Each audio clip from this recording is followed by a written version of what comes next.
नमस्कार दोस्तों स्वागत करता हूं आपके अपने YouTube चैनल फॉर्म फिलअप की नॉलेज में। दोस्तों आज के इस वीडियो में मैं आप लोगों को बताऊंगा सीआईएसएफ फायरमैन 2021 का जो वैकेंसी है इसका डॉक्यूमेंट्स वेरिफिकेशन होना है। तो डॉक्यूमेंट्स वेरिफिकेशन में कैसे क्या होगा, कौन कौन से डॉक्यूमेंट्स लगेंगे, कितनी वैकेंसी है, किस कैटेगरी में, इस सब पे चर्चा होगी ताकि आपको दूसरे को ही किसी वीडियो देखने की जरूरत ना हो, क्योंकि मेरा खुद का भी डॉक्यूमेंट्स वेरिफिकेशन है। तो मैं जो भी आपको बात बताऊंगा एकदम सही बताऊंगा और ऑथेंटिक बताऊंगा जो कि नोटिफिकेशन में लिखा है। दोस्तों ये डॉक्यूमेंट्स वेरिफिकेशन से पहले मैं आपको ये बता देना चाहता हूं कि सीआईएसएफ फायरमैन का जो वैकेंसी है ना, ये 29 जनवरी 2022 को एप्लीकेशन स्टार्ट हुआ था, लेकिन बोला गया था कि 2021 की फॉर्म है, लेकिन फॉर्म जो है वो जनवरी में स्टार्ट हुआ था 2022 के 29 तारीख को। फॉर्म का लास्ट डेट जो है ना वो 4 मार्च 2022 था। फॉर्म का फीस, एप्लीकेशन फी जो है वो 100 रुपए रखा गया था, जो कि जनरल ओबीसी ईडब्ल्यूएस कैटेगरी वाले को पे करना था। अगर बात करें पीईटी यानी कि फिजिकल इफिशियंसी टेस्ट, पीईटी का मतलब होता है, आप यहाँ पे देखिए, यहाँ पे पीईटी है, पीईटी का मतलब होता है फिजिकल इफिशियंसी टेस्ट, और पीएसटी का मतलब होता है फिजिकल स्टैंडर्ड टेस्ट। यानी कि जो आपसे रनिंग कराया गया, आपकी हाइट वेट चेस्ट लिया गया, वो 26/8/2022 से 10/10/2022 तक लिया गया। उसके बाद बात करें तो यहाँ पे रिटन टेस्ट, रिटन टेस्ट का मतलब होता है जो एग्जाम हुआ हमारा ऑनलाइन, वो 26/9/2023 को यानी कि 26 सितंबर को हमारा ऑनलाइन एग्जाम हुआ। इस ऑनलाइन एग्जाम देने के बाद सभी बच्चे जिनका एग्जाम अच्छा गया था या जिनका अच्छा नहीं गया था, वो सब लोग वेट कर रहे थे कि हमारा एग्जाम का जो है ना रिजल्ट कब आएगा। तो आप लोगों को भी पता होगा कि ऑनलाइन एग्जाम होने के बाद 2 से 3 दिनों में इसका आंसर किया जाता है, यानी कि 26 सितंबर को एग्जाम हुआ और 29 सितंबर को इसका आंसर किया आया, और फाइनली 1 महीना वेट करने के बाद 3 नवंबर 2023 को आप यहाँ पे देख सकते हैं, 3 नवंबर 2023 को जो है ना इसका रिजल्ट आ गया। अब रिजल्ट आया तो सभी लोगों पे क्या लिख रहा था कि क्वालिफाई फॉर डॉक्यूमेंट्स वेरिफिकेशन यानी कि डॉक्यूमेंटेशन। तो अब देखिए इसका डीवी का मतलब होता है डॉक्यूमेंट्स वेरिफिकेशन। एडमिट कार्ड जो है वो 7/11/2023 को आ चुका है, और मुझे उम्मीद है कि जिन लोगों का भी डॉक्यूमेंट्स वेरिफिकेशन यानी कि डॉक्यूमेंटेशन होगा वो लोग डाउनलोड कर लिए होंगे। तो सबसे पहले इस बात पे चर्चा होगी, क्या जिनका डॉक्यूमेंट्स वेरिफिकेशन में नाम है क्या वो मेरिट में है कि नहीं है, क्या उनको जॉब मिलेगी कि नहीं मिलेगी। तो सबसे पहले मैं आपको बता दूं कि इसका सिलेक्शन प्रोसेस आप लोगों को समझिए। जो मेन मोटिव था ना वो नोटिफिकेशन से ही कुछ मतलब इधर उधर की बात जो है ना वो गलती हो गया उनके नोटिफिकेशन में, जिसके चलते सभी लोगों को डॉक्यूमेंट वेरिफिकेशन में उन्होंने बुलाया।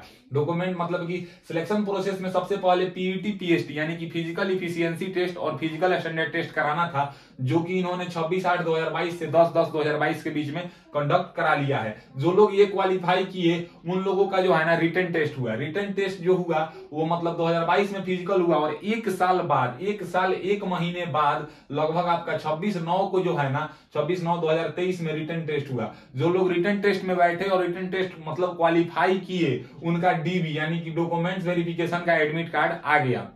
अब देखिए डॉक्यूमेंट्स वेरिफिकेशन का एडमिट कार्ड कैसे आ गया, जिनका सब लोगों का कैसे आ गया, तो यहाँ पे जो लिखा था ना, देखिए डीवी के बाद डीएमई होना था यानी कि डिटेल्स मेडिकल एग्जामिनेशन। जिनका डीवी होगा फिर एक कट ऑफ बनेगा जो कि डीएमई डिटेल्स मेडिकल एग्जामिनेशन के लिए आएगा, तब जाके फाइनली जॉब यहाँ पे देखिए फाइनल सिलेक्शन भी होगा।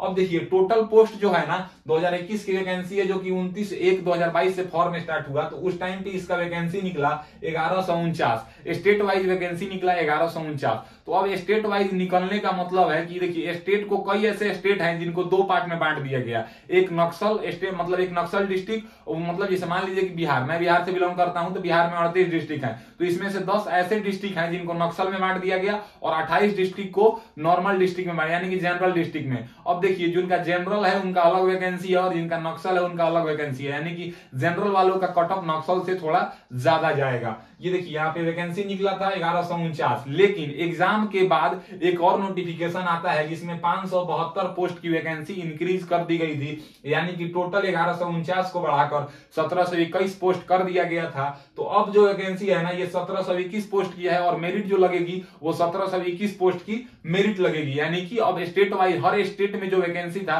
उसको इंक्रीज किया गया। यानी कि लगभग आप मान लीजिए कि जैसे कि मैं बताता हूं, मुझे अपने स्टेट की याद है 116 के आसपास वैकेंसी है, जिसको इंक्रीज करके वहां पे 188 के आसपास वैकेंसी पहुंचा दिया गया। इस तरह से हर स्टेट में कुछ ना कुछ वैकेंसी इंक्रीज हुई। अब देखिए देखिए इसका जो क्वालिफाइंग मार्क्स रखा था ना, मतलब डीवी के लिए, यहाँ पे देखिए डीवी था थर्ड स्टेप में, यानी कि पीईटी, पीएसटी और रिटन एग्जामिनेशन के बाद डीवी था, यानी कि डॉक्यूमेंट्स वेरिफिकेशन। तो डॉक्यूमेंट्स वेरिफिकेशन का जो क्वालिफाइंग मार्क्स रखा गया था वो यूआर, ईडब्ल्यूएस, ईएसएम, यानी कि यूआर का मतलब होता है ऑन रिजर्व, जिन लोगों ने जनरल कैटेगरी से फॉर्म भरा वो यूआर में आ गए, और जो लोग यूआर में ही थे और ईडब्ल्यूएस से फॉर्म भरे थे, यानी कि इकोनॉमिकली वीकर सेक्शन, ये एक सर्टिफिकेट होता है जिन लोगों के पास होता है वो लोग अपना ईडब्ल्यूएस से फॉर्म भरे होंगे। और ईएसएम का मतलब होता है एक सर्विसमैन।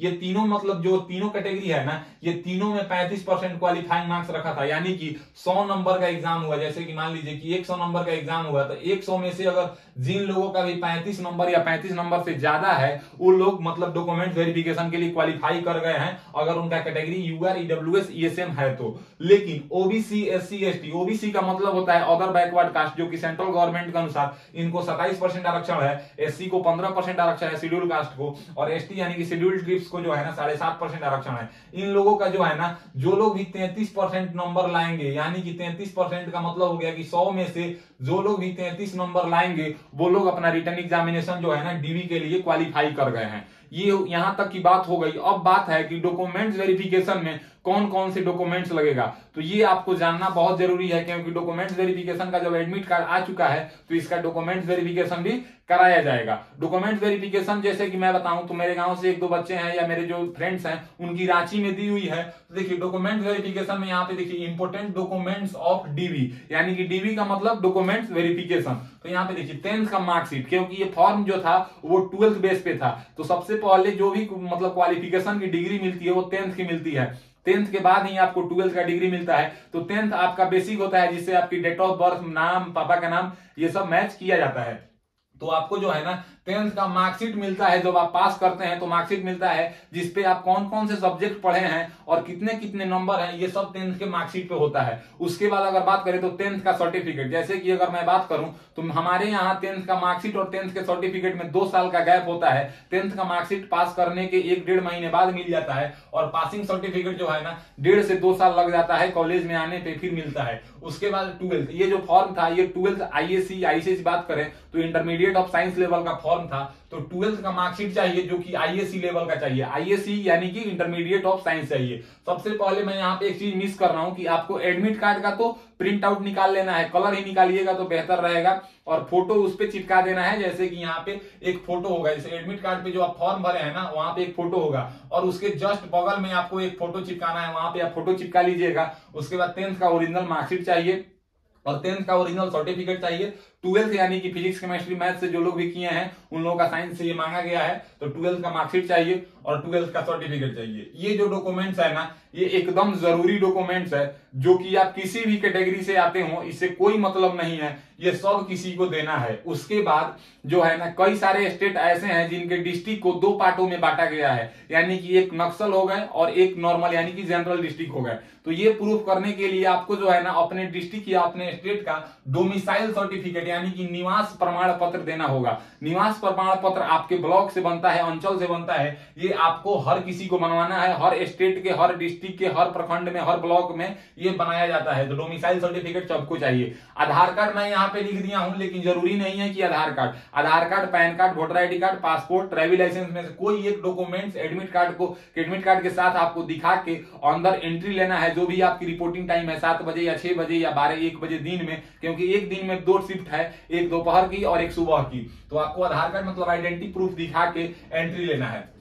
कास्ट सर्टिफिकेट जो होगा वो एससी यानी कि शेड्यूल कास्ट और एसटी यानी कि जो शेड्यूल ट्राइब्स और ओबीसी यानी कि अदर बैकवर्ड कास्ट, इन लोगों का कास्ट सर्टिफिकेट लगेगा। जो लोग भी यहाँ पे आप देखिए यूआर से फॉर्म भरे होंगे ना उनका कोई भी कास्ट सर्टिफिकेट नहीं लगेगा, उनका केवल 10th का मार्कशीट, 10th का सर्टिफिकेट, 12th का मार्कशीट, 12th का सर्टिफिकेट, डोमिसाइल सर्टिफिकेट और आधार कार्ड, यही इंपोर्टेंट डॉक्यूमेंट्स है। उसके अलावा जो है ना ही उनका ईडब्ल्यूएस सर्टिफिकेट की जरूरत है और ना ही कास्ट सर्टिफिकेट का जरूरत है। कास्ट सर्टिफिकेट चाहिए एससी, एसटी, ओबीसी के।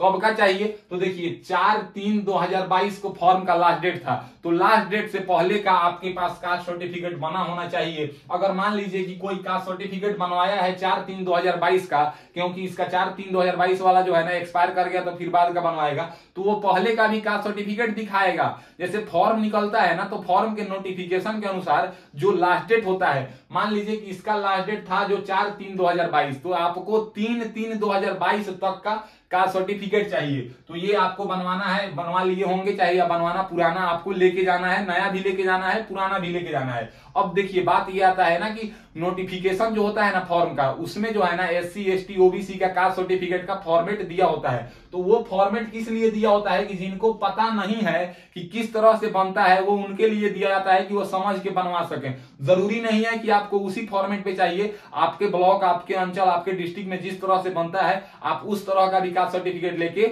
जा सकते हैं। लेकिन फॉर्म जो है CISF यानी कि सेंट्रल इंडस्ट्रियल सिक्योरिटी फोर्स, केंद्रीय औद्योगिक सुरक्षा बल, ये है, ये central government ministry of home affairs के अंतर आता है। तो आपको जो चाहिए वो सेंट्रल लेवल का चाहिए। आप यहाँ पे देख सकते हैं कास्ट सर्टिफिकेट सेंट्रल लेवल का चाहिए। EWS सर्टिफिकेट, उसके बाद देखिए EWS सर्टिफिकेट किनका चाहिए, तो जो लोग भी जनरल कैटेगरी से आते हैं और फॉर्म में EWS यस किए हैं, यानी कि EWS से फॉर्म भरे हैं। जो लोग जनरल कैटेगरी से आते हैं और EWS से फॉर्म नहीं भरे हैं, उनका जो है ना EWS सर्टिफिकेट नहीं चाहिए। उन्हीं का चाहिए जो EWS से फॉर्म भरे। EWS सर्टिफिकेट कब का चाहिए, तो वित्तीय वर्ष जो है ना आपका चाहिए 2021 से 2022 का सर्टिफिकेट चाहिए। मतलब 2022 का सर्टिफिकेट चाहिए। यहाँ पे मैं इसको 3 लिख दिया हूं, इसको गलत कर देखिए 2022 का यही सर्टिफिकेट आपको चाहिए EWS का, क्योंकि फॉर्म जो है वो 2021 का फॉर्म है। तो वित्तीय वर्ष 21-22 का चाहिए, तो वो तो 31 मार्च 2022 को एक्सपायर कर गया है, उसके बाद का भी सर्टिफिकेट चाहिए। लेकिन ये सर्टिफिकेट मैंडेटरी है, EWS सर्टिफिकेट ये चाहिए। उसके बाद अगर बात करें तो जो लोग भी ESM यानी कि एक सर्विसमैन से हैं, उन लोगों का डिस्चार्ज सर्टिफिकेट या PPO कब वो रिटायर हुए आर्मी, नेवी, एयरफोर्स से, ये सब चाहिए। यही जरूरी डॉक्यूमेंट्स है। ये सब डॉक्यूमेंट्स का जो है ना आपको 1 या 2 जीरोक्स करा लेना है, जिसको फोटोकॉपी बोलते हैं, और ओरिजिनल तो आपको रखना ही रखना है, एकदम वैलिड। अगर कहीं आप कोई कोर्स कर रहे हैं, कॉलेज में जमा है, तो अभी भी टाइम है, आप एप्लीकेशन देकर निकलवा लीजिए, ताकि वहां पे बोल दीजिएगा कि मैं डॉक्यूमेंट वेरिफिकेशन करा के फिर जमा कर दूंगा। अगर आपके पास है तो आपको वहां पे लेके चले जाना है। ऐसा नहीं है कि आपके पास कोई डॉक्यूमेंट्स नहीं है तो आपको डिस्क्वालीफाई कर दिया जाएगा, आपको मौका मिलेगा। और डॉक्यूमेंट्स वेरिफिकेशन के बाद DME यानी कि डिटेल्स मेडिकल एग्जामिनेशन का एक और कट ऑफ बनेगा। हर स्टेट और हर कैटेगरी के अनुसार ये कट ऑफ बनेगा। उसके बाद DME यानी कि डिटेल्स मेडिकल एग्जामिनेशन होगा, और जो लोग भी मेडिकल से आउट होंगे या जो लोग मेडिकल में पास करेंगे, उसके बाद उनका फाइनल सिलेक्शन होगा और ज्वाइनिंग यानी कि नियुक्ति पत्र दे दिया जाएगा। उन लोगों का final selection CISF constable fireman recruitment 2021 में हो जाएगा, और उनको फाइनली ट्रेनिंग के लिए बुला दिया जाएगा, जहां पे उनकी ट्रेनिंग होगी। तो आई होप, उम्मीद करते हैं कि CISF कांस्टेबल फायरमैन रिक्रूटमेंट 2021 से ऑल डाउट, जो भी डाउट्स आपका था वो क्लियर हो गया होगा। अगर मेरी दी हुई जानकारी आपको पसंद आता है तो मेरे वीडियो को लाइक कीजिए, एंड ऐसे ही इंफॉर्मेटिव वीडियो के लिए मेरे चैनल को सब्सक्राइब कीजिए। आज के लिए बस इतना ही, मैं आपसे विदा लेना चाहूंगा। तब तक आप लोग देखते रहिए मेरा यूट्यूब चैनल फॉर्म फिलअप की नॉलेज।